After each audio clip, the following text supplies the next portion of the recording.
An 18-year-old has now admitted in court that he carried out a deadly mass shooting in North Carolina that left 5 people dead, including his own brother and a police officer. The shooting happened back in October 2022 in a quiet neighborhood in Raleigh. At that time, the shooter was only 15 years old.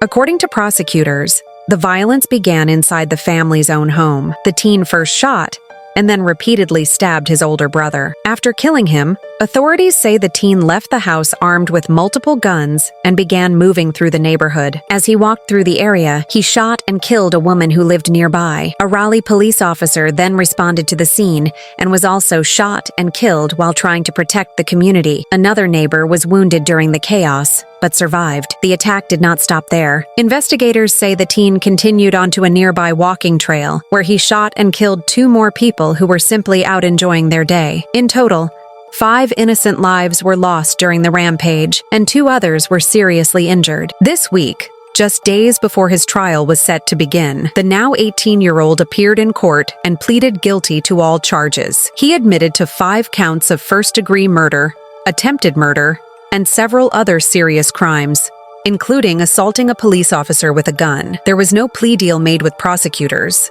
In court, the teen spoke very little as the judge formally accepted his guilty plea. His lawyers said avoiding a trial was meant to spare the victims' families and the community from reliving the trauma again. Prosecutors outlined what they would have shown at trial, including the exact timeline of the killings. They also revealed investigators found evidence that the teen had searched online for information about mass shootings before carrying out the attack. Authorities also recovered a handwritten note written by the teen that explained why he killed his brother. However, the judge ordered the note sealed, and its contents have not been made public. The case was delayed for months because the shooter had suffered a gunshot wound before his arrest. Prosecutors say it was self-inflicted, while his defense team claims it caused serious brain damage. Because the shooter was a minor at the time of the crimes, he cannot receive the death penalty under North Carolina law. However, the judge could sentence him to life in prison without parole. Another option would allow parole eligibility after serving at least 25 years, though recent court rulings could extend that wait to 40 years. Family members of the victims attended the hearing. One victim's fiancé said after court that justice would only be served if the shooter never walks free again. Sentencing is scheduled for early February and is expected to last several days. This case has deeply scarred the Raleigh community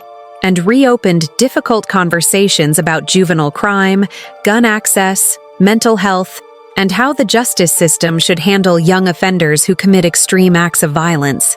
For now, the families of the victims continue to grieve lives that were taken far too soon, while the court prepares to decide how the rest of this teen's life will be spent. If you want to stay updated on verified court decisions and major U.S. news stories, make sure to like, subscribe, and turn on notifications. Thanks for watching.